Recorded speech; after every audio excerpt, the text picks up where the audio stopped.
कोल्हापूरच्या वैभवात भर पाडणाऱ्या रंकाळ्यावर राज्यभरातील पर्यटक फेरफटका मारत असतात। पहाटेपासूनच अनेक कोल्हापूरकर या रंकाळा तलावावर मॉर्निंग वॉक करून आपल्या दिवसाची सुरुवात करत असतात। रंकाळा तलावाचे सुशोभीकरण व्हावं अशी मागणी अनेक वर्ष रंकाळा प्रेमींकडून केली जाते।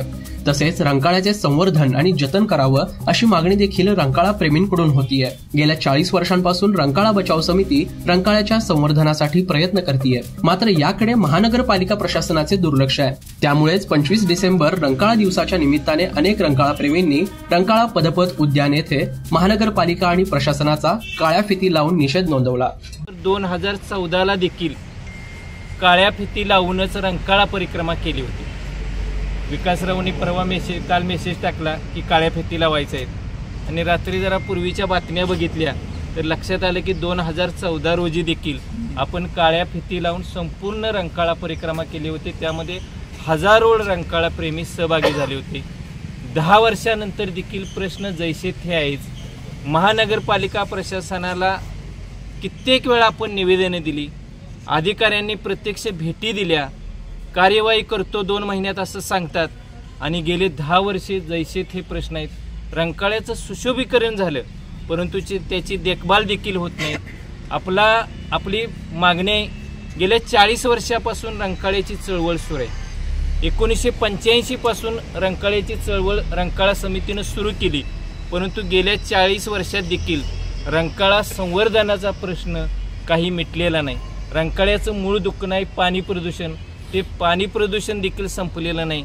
सुशोभीकरण चांगलं झालं, अभिनंदन करतो मी, खरंच अभिनंदन केलं पाहिजे।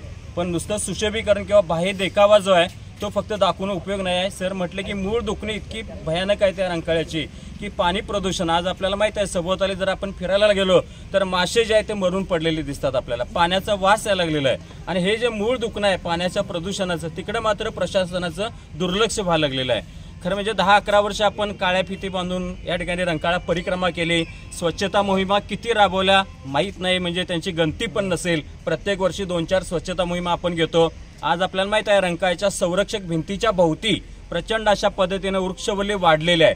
मधल्या काळामध्ये तेजाब टाकला आम्ही आणि सगळ्यांनी ते तेजाबच्या द्वारे ती थोडंसं ते वृक्ष किंवा जे झुडपं उगवलेले आहेत ती या ठिकाणी मारायचा प्रयत्न केला, म्हणजे मूळ दुखणे ती बाजूला राहिली आणि सुशोभीकरणाचं काम फक्त सुरू आहे। खरं म्हणजे प्रशासनाचं लक्ष किती वेळा वेधायचं, म्हणजे सरनोबत साहेब असतील, हर्षजित घाटगे साहेब असतील, आताचे रोकडे साहेब असतील। मला आठवतंय 2-1 वर्षापूर्वी आपण तो जो परिसर आहे परताळा आम्ही पायी सगळ्यांनी फिरलो होतो आणि घाटगे साहेब होते। घाटगे साहेब म्हटले महिन्याभरात मीटिंग लावतो आणि सगळे प्रश्न मार्गी लावतो। कुठलाही प्रश्न मार्गी लावला जात नाही। आज समोर दिसणारा कचरा बघितला की दुःख होतं। अरे बाबा, रंकाळा ही स्वच्छता आणि आपल्या व्यायामासाठी आहे, फिरण्यासाठी आहे का आपले वाढदिवस करून या ठिकाणी कचरा करण्यासाठी आहे? लाज वाटते ह्या लोकांची। आपण इतकं श्रम घेतोय, आपण इतके कष्ट घेतोय स्वच्छतेसाठी आणि कोणतरी येत आहेत टपोर आणि ते या ठिकाणी अस्वच्छ करतायत रंकाळा। अशाच ताज्या अपडेटसाठी महासत्ता न्यूजला सबस्क्राइब करा।